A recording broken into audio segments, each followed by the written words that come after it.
ನಮಸ್ಕಾರಗಳು.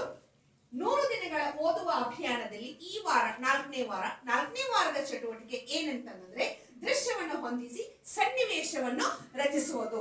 ಇಲ್ಲಿ ಸುಂದರವಾದ ಪ್ರತಿಯೊಂದು ಮಗುವಿನ ಕೈಯಲ್ಲಿ ಚಿತ್ರವಿದೆ.